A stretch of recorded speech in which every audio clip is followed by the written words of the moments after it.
말씀인데 신명기가 경계의 책이라 그랬죠. 광야에서 가나안 땅을 앞두고 이제 들어가야 되는 그 경계 지점에 있는데 신명기 전체의 말씀이 모세의 세 가지 설교로 되어 있어요. 그래서 광야 2세대가 가나안 땅에 들어가서 살아야 하는 법을 주로 말씀하고 있습니다. 그래서 오늘은 약속의 땅에서 살아가는 법, 오늘 우리에게는 성도로서 하나님의 뜻에 맞게 살아가는 법이 무엇인지 한번 생각해 보겠습니다. 신명기 4장 4절에 이렇게 말하죠. 오직 너희의 하나님 여호와께부터 떠나지 않은 너희는 오늘까지 다 생존하였느니라. 그러니까 하나님 앞에 잘 붙어 있으면 생명이 그 안에 있다. 잘 살 수 있다. 이런 뜻입니다. 그래서 오늘 말씀을 통해서 어떻게 살아야 하는 것이 하나님 기뻐하는 삶인지 살펴보기로 하겠습니다. 엔터 좀 한번 눌러주세요.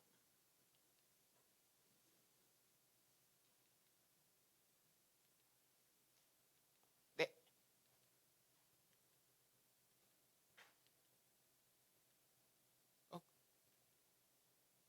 네, 가겠습니다. 자, 신명기 지금 4장 1절에 보면은 이스라엘아 내가 너에게 가르치는 규례와 법도를 듣고 준행하라 이렇게 나왔어요. 첫 절이 준행하라.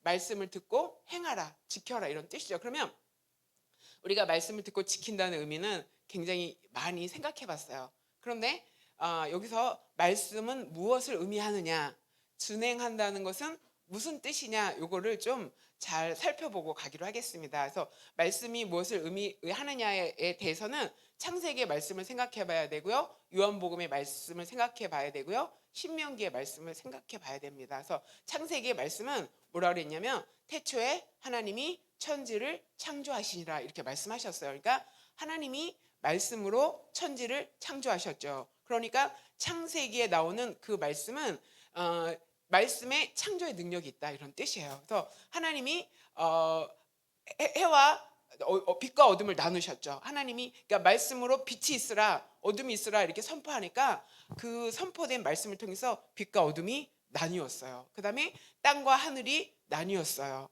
또 하늘의 해와 달과 별이 조화롭게 질서를 따라서 운행되고 있어요. 그것이 다 하나님이 말씀으로 선포하셨을 때 거기에 창조의 능력이 있어서 이렇게 질서를 따라 운행이 된다는 거죠. 그다음에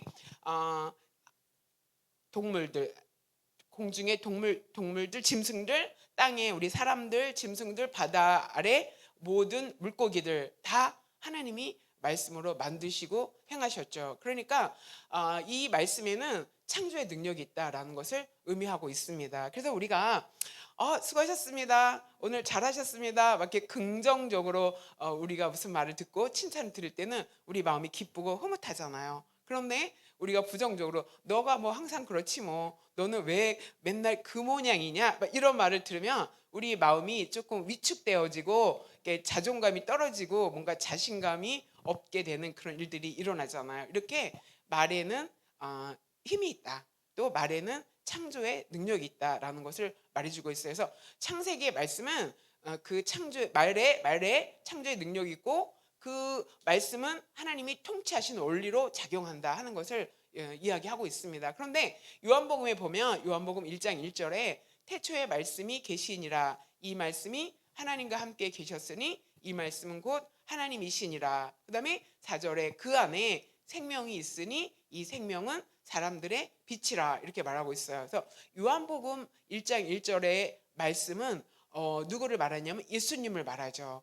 태초에 말씀이 계셨다는 것은 태초에 하나님이 창조하실 때 예수님이 함께 하셨다 이런 뜻이에요. 근데 이 말씀은 하나님과 함께 하셨고 곧 뭐다? 하나님이다. 그러니까 예수님은 곧 하나님이시라는 거죠. 그러니까 요한복음에 나오는 그 말씀은 예수님을 계시해 주시는 거예요. 예수님은 하나님이다라는 것을 요한복음이 계시해 주고 있어요. 그런데 예수님 안에는 생명이 있어요. 그래서 우리가 예수님을 믿으면 그 예수님을 통해서 영원한 생명을 얻게 되죠. 그다음에 이 생명은 사람들의 빛이다. 그래서 이 말씀이 사람들에게 이렇게 비치면은 그 말씀을 받는 사람에게는 생명의 역사가 그 안에 일어난다는 거죠. 그러니까 또 이 요한복음에서 말하는 말씀은 예수님을 계시하면서 예수님을 통해서 생명의 역사가 나타난다 하는 것을 이야기하고 있습니다. 근데 오늘 신명기 4장 1절에 규례와 법도를 듣고 준행하라. 이게 규례와 법도가 하나님의 말씀이잖아요. 그래서 신명기의 말씀은 규례와 법도를 통한 하나님의 뜻을 나타내는 거예요. 그래서 우리가 하나님의 규례와 법도를 어떻게 해야 된다? 들어야 된다. 그 다음에 살아내야 된다. 그 말씀을 그대로 살아내야 된다. 이렇게 말하고 있죠. 그러면서 뭐라고 나왔냐면은 규례와 법도를 듣고 준행하라. 그리하면 그 결과 너희가 살 것이요. 이렇게 말하죠. 살 것이요. 그러면 너희에게 생명의 역사가 일어난다는 거죠. 그러면서 너희 조상의 하나님 여호와께서 너희에게 주시는 땅에 들어가서 뭐한다? 그것을 얻게 된다. 약속하신 것을 얻게 된다. 언제? 하나님의 말씀을 듣고 지킬 때. 그 다음에 여호와께서 바알부올의 일로 말미암아 행하신 바를 너희가 눈으로 보았거니와 바알부올을 따른 모든 사람을 너희 하나님 여호와께서 너희 가운데서 멸망시켰으되 이렇게 나오죠. 이건 뭐냐면 부올이라는 지방에 있는 바알이란 신 이렇게. 그러니까 바알은 여기는 이제 모압 지방인데요. 이스라엘 백성이 모압 지방에 잠깐 머무르고 있을 때 그 모압 여인을 따라서 이스라엘 백성이 그 부올이라는 지역에서 바알 신을 섬겼어요. 그때 하나님께서 이스라엘 백성에게 전염병을 돌게 하시죠. 그래서 2만 4천 명이 죽었어요. 우상 숭배한 이스라엘 백성에게 하나님이 연병을 보내셨다 이렇게 나오죠. 그러니까 그것을 기억하라는 거죠. 너희가 우상을 섬겼을 때 그 백성이 멸망했던 것, 죽었던 것을 기억해라. 그런데 하나님의 말씀을 지키는 것은 너희를 살게 한다 이런 뜻입니다. 그 다음에 신명기 4장 4절에 오직 너희의 하나님 여호와께 붙어서 떠나지 않는 너희는 오늘까지 다 생존했다 이렇게 나오죠. 근데 여기서 준행하라는 뜻은 뭐냐면 하나님께 붙어 있어라 이런 뜻이에요. 준행하다는 것은 순종한다, 지킨다 이런 의미를 가지고 있거든요. 그런데 본문에서 그 의미를 찾으면은 하나님과 붙어 있어서 떠나지 않는다. 여기서 붙어 있다라는 것은 지킨다는 의미예요. 하나님의 말씀을 지킨 사람. 그러니까 바알부올을 따른 사람은 어떻게 됐다? 죽음을 맞이했죠. 그러나 하나님께 붙어 있는 사람, 하나님의 말씀을 지킨 사람, 하나님을 떠나지 않는 사람들은 오늘 너희가 지금 다 생존해 있지 않냐 이렇게 모세가 말씀하고 있는 것입니다. 그러니까 우리가 어떻게 해야 된다? 하나님의 말씀을 듣고 지키는데 그 지키는 것은 순종한다는 뜻도 있지만 그 지킨다는 의미는 말씀을 읽는다. 그다음에 말씀을 듣는다. 말씀을 말한다. 또 말씀을 삶으로 살아낸다 하는 의미가 여기 안에 있습니다. 그래서 출애굽 2세대에게 가나안 땅에 들어가면은 어떻게 살아라? 준행하라. 규례와 법도를 듣고 말씀을 듣고 준행하라. 말씀을 지켜라. 말씀대로 살아라라는 의미입니다. 그래서 이 말씀이 의미하는 건 뭐냐면은 말씀에는 창조의 능력이 있고 창조하는 힘이 있고 하나님 통치 원리다 이런 의미예요. 두 번째로는 이 말씀은 예수 그리스도를 계시하는데 예수 그리스도 안에 생명이 있다라는 것을 우리에게 말해주고 있다. 세 번째 이 말씀의 의미는 규례와 법도를 지키는 것은 하나님의 뜻대로 사는 것이다. 그런데 이제 이것을 문자적으로 규례와 법도를 듣고 지켜야 된다고 이렇게 좁은 의미로 이것을 이해하면 율법주의자가 될 수가 있어요. 말씀을 지켜야 되고 이 범위 안에서 나도 지켜야 되고 너도 지켜야 되고 지키지 않으면은 판단하게 되고 예수님께서 여기 이 땅에 오셔갖고 십자가에 못 박힌 것이 율법에 의해서 못 박힌 거예요. 하나님을 모독했다 이래갖고 지금 빌라도에게 끌려간 거잖아요. 고소의 제목이 하나님을 모독했다는 거거든요. 율법에 어긋났다는 거죠. 그러니까 말씀의 규례와 법도를 좁은 의미로 문자적으로 해석하면은 우리 모두가 율법주의에 빠져서 거기에 매이게 된다. 그게 우리는 말씀이 우리를 자유하게 해야 되거든요. 그래서 이 말씀은 울타리와 같아요. 울타리예요. 그래서 울타리는 우리를 억제하고 억압하고 자유를 또 이렇게 규제하는 게 아니라 울타리는 보호하는 거야. 우리를 보호해주고 또 하나님께서 우리를 지켜주시고 또 그 안에서 자유하게 살게 한다라는 의미를 여러분이 기억하시면서 어떻게 해야 된다? 우리가 어떻게 살아야 된다? 하나님의 말씀을 듣고 지키고 행하는 준행하는 저 여러분이 되시길 바랍니다. 아멘. 두 번째로는 신명기 4장 15절에 이렇게 나오죠. 여호와께서 호렙산 불길 중에서 너에게 말씀하시던 날에 너희가 어떤 형상도 보지 못하였은즉 너희는 깊이 삼가하라. 삼가하라.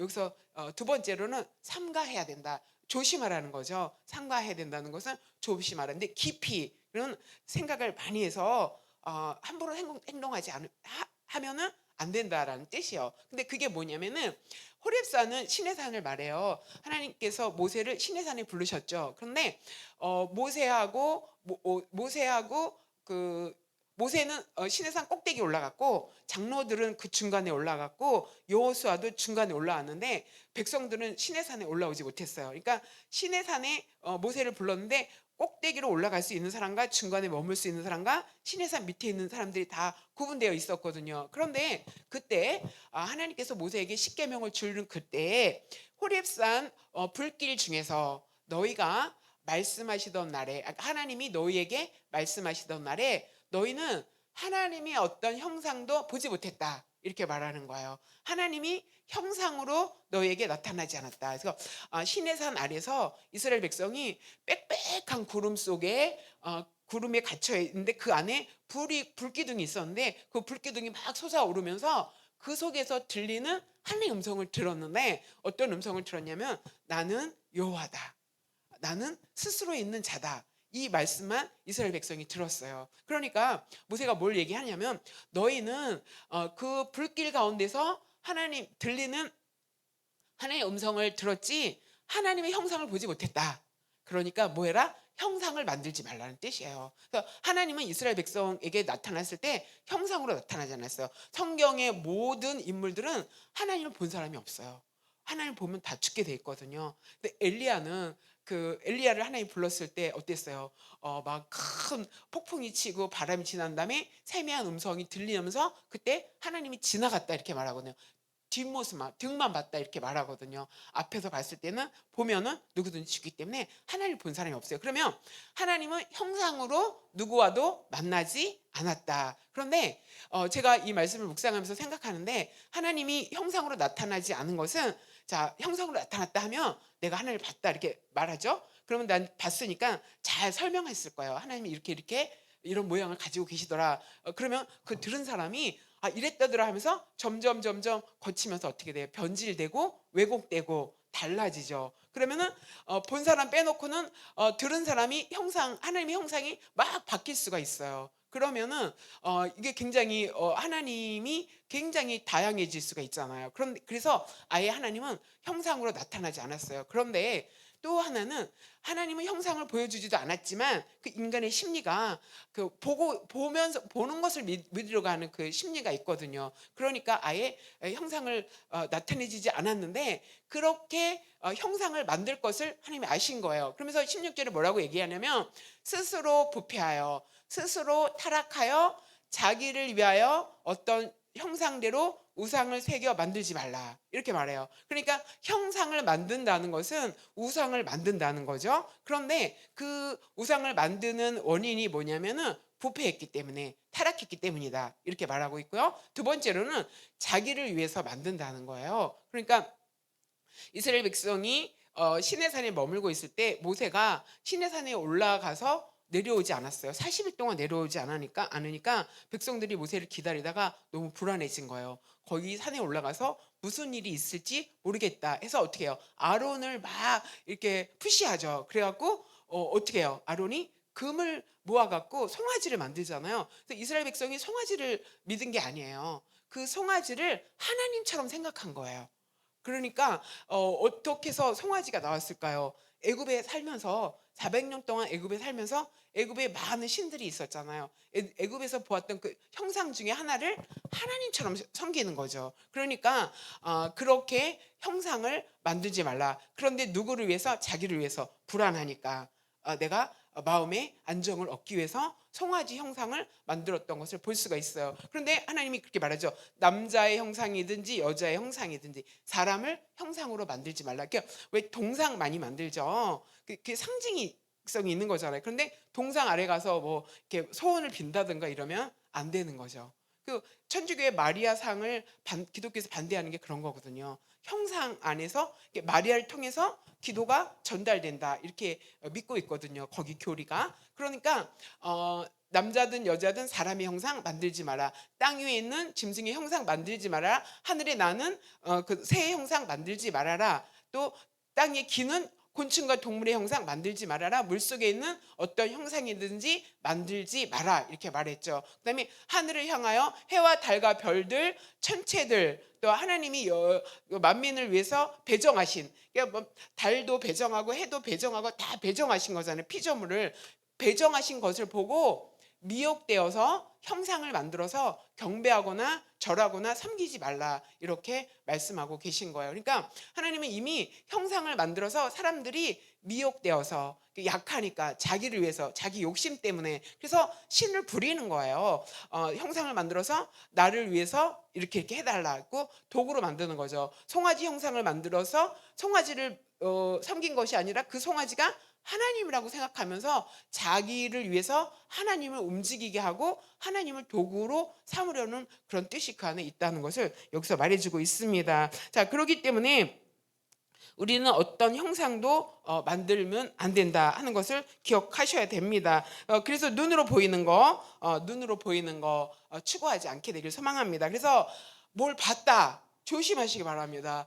들었다 체험했다 있을 수 있어요. 개별적으로 하나님이 역사하시니까 있을 수 있는데 막 그걸 추구해서 쫓아가고 뭐 어디 벽에서 뭐가 빛이 내려왔 이런 얘기 되게 많이 들었거든요. 뭐 이 금리가 이빨이 금으로 변했다 막 이런 일 많이 들리거든요. 그러면 이렇게 믿어야 된다 막 이렇게 듣다가 무슨 역사가 일어났다 그러면 사람들이 궁금해서 막 몰리거든요.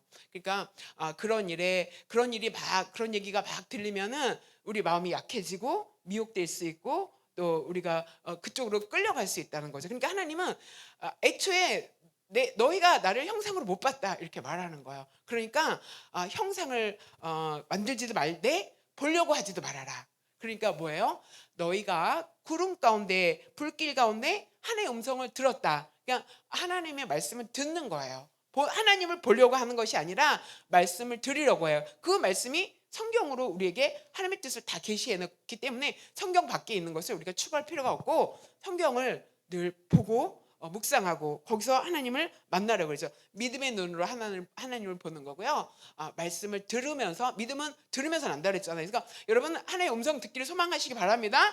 하나님은 여러분의 개인의 삶에 대해서 말씀으로 말씀하십니다. 그런데 이렇게 보려고 한다거나 뭐 그런 걸 추구해서 여러분이 미혹되지 않게 되기를 소망합니다. 아담과 하와가 그 보는 것으로 인해서 넘어졌잖아요.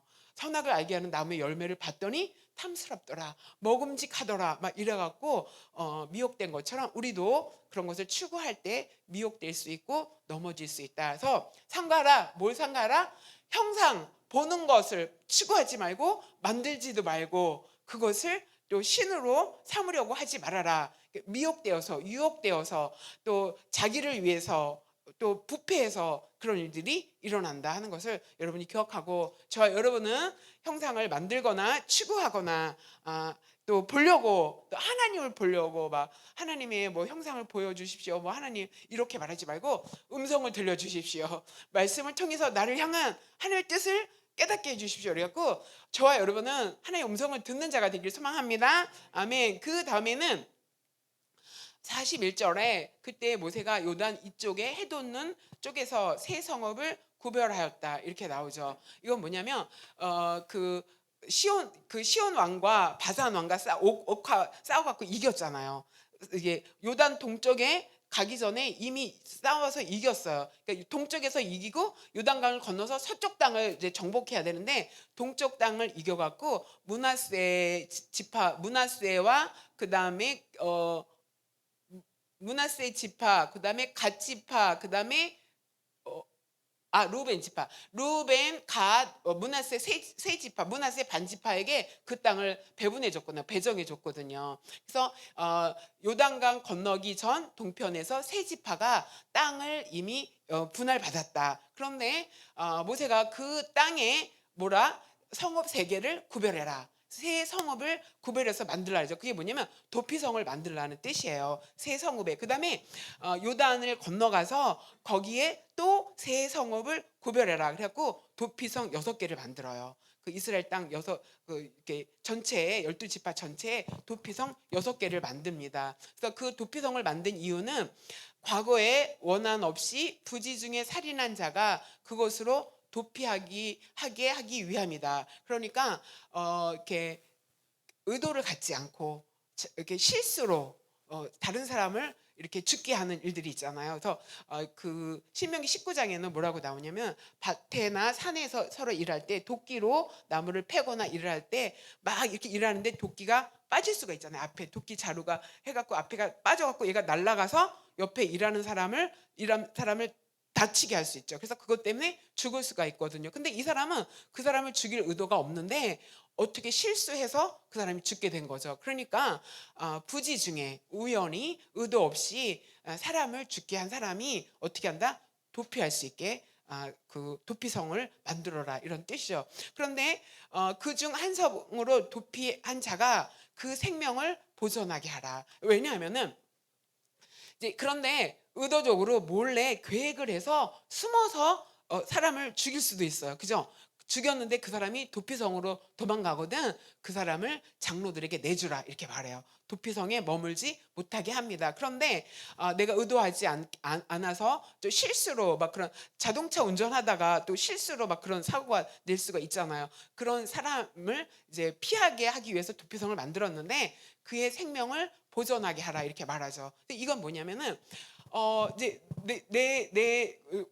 내 직계 가족 중에서 누구 한 명이 그런 의도치 않은 일로 인해서 죽음을 맞이했어요. 그렇다고 내가 그 사람을 이해해서 괜찮아 이럴 수 없잖아요. 그 사람을 사랑하던 사람이나 직계 가족이나 이런 사람들은 분노가 일어날 수 있죠. 이게 무슨 일이야? 이해하려고 해도 이해하지 못해요. 그래갖고 분노 조절 장애라는 말이 요즘 굉장히 많이 나오고 있어요. 근데 바로 하나님이 그것을 예상하고 그렇게 분노로 인해서 복수하겠다. 가만두지 않겠다 해서 막 쫓아올 수 있잖아요. 그러면 이 도피성에는 그 하루길 안에 도망갈 수 있게 그래서 잡혀서 죽지 않게 생명을 보존해. 이게 뭐냐면 하나님이 그렇게 우연히 실수로 잘못된 사람의 생명을 보호하고 보존하기 위해서 그 사람의 생명을 존중하기 위해서 도피성으로 피할 수 있도록 하나님이 이렇게 일하셨습니다. 그런데 우리가 살고 있는 이런 세상에도 그런 실수로 사건 사고가 많이 일어나요. 그런데 그것을 용서하지 못하고 받아들이지 못하고 분노가 조절이 안 돼서 막 그 자기의 분을 막 이렇게 발하는 그런 일들이 지금도 우리에게 많이 일어나고 있죠. 그래서 우리 청년들 중에서도 이렇게 친구들에게 얘기를 들어보면 쟤는 다 좋은데 한번 화를 내면은 분노 조절을 못해요. 이런 얘기를 굉장히 많이 했어요. 그러니까 뭔가 감정이 억압돼 있었다가 한번 분출하면은 자기 스스로도 조절이 안 되죠. 그러니까 현대인들이 우발적인 사고가 많이 일어나는 것들이 다 그 분노 조절이 안 돼서 일어나는 사고들이 많이 있거든요. 그런데 하나님은 그런 생명을 뭐 보호하시고 또 존중하기 위해서 도피성을 만들었다. 그래서 오늘도 우리는 어떤 그 정황을 도피성을 만든 세 가지가 그 이유가 있어요. 하나는 생명을 보호하기 위해서고요. 하나는 시간을 벌게 하는 거예요. 그래서 그 사고를 당한 그 피해자의 가족들이 생각할 수 있는 시간을 주는 거예요. 객관적으로 마음을 진정시키고 그래갖고 그 사람은 거기에 도망가서 내어주지 않으면은 이제 그게 시간이 지나면서 자기 감정이 이제 수그러들 수 있잖아요. 그러면 객관적으로 생각할 수 있으니까 그때까지 이제 도피성으로 피하게 하는 건데 그 사람은 제사장이 죽을 때까지 거기에 있어야 되고요. 제사장이 죽으면 도피성에서 자유할 수 있어요. 근데 예수님께서 대제사장으로 우리에게 오셨죠. 그래갖고 우리를 위해서 모든 죄를 예수님이 용서하셨어요. 오늘날 우리의 도피성은 예수 그리스도라는 것을 여러분이 기억하시기 바랍니다. 예수님이 우리가 피한 우리가 거할 우리의 보호의 처소 우리를 보호하시고 안전하도록 인도하시는 분이 예수님이다. 오늘날 우리에게 도피성은 예수님이고 그 예수님이 모든 죄를 지시고 십자가 못 박혔기 때문에 용서했기 때문에 우리는 그 죄에 대해서 죄값을 치르지 않도록 하나님께서 구원의 은혜를 우리에게 허락하셨다는 것을 여러분이 기억하시기 바랍니다. 그래서 그 가나안 땅에 들어갔을 때는 너희가 그렇게 의도하지 않는 사건으로 인한 사람을 그 생명을 존중할 수 있게 해야 된다. 그러니까 하나님이 굉장히 정말 그 선악간의 구분이 정확한 거예요. 공의롭고 정의로우신 분이에요. 그래서 그 사람은 실수했는데 억울하게 죽는 거는 조금 마땅하지 않잖아요. 그래서 우리도 그거 있죠. 방어죄 있죠. 그 살인했을 때 내가 방어하기 위해서 한 거냐 뭐 이런 걸 재판 과정에서 따지잖아요. 그래서 하나님은 우리가 그런 생명의 어떤 그 억울함이 없도록 그 생명을 존중하기를 원하는 마음이 이 안에 있다는 것을 여러분이 기억하면서 우리가 존중하는 그런 삶을 살게 되기를 소망합니다. 말씀을 마무리하면서 또 함께 기도하는 시간을 갖도록 하겠습니다.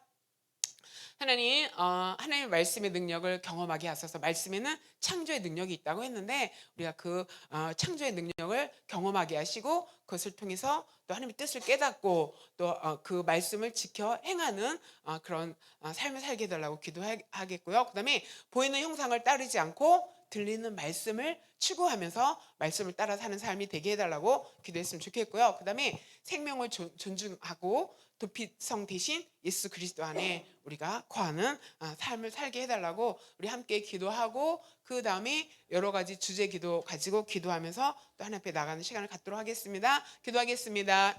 하나님 아버지 감사합니다. 성령 하나님께서 오늘 또 우리에게 말씀을 허락하여 주시고 또 이 말씀을 통해서 우리가 이스라엘 백성이 가나안 땅에 들어가서 어떻게 살아야 할 것을 주님께서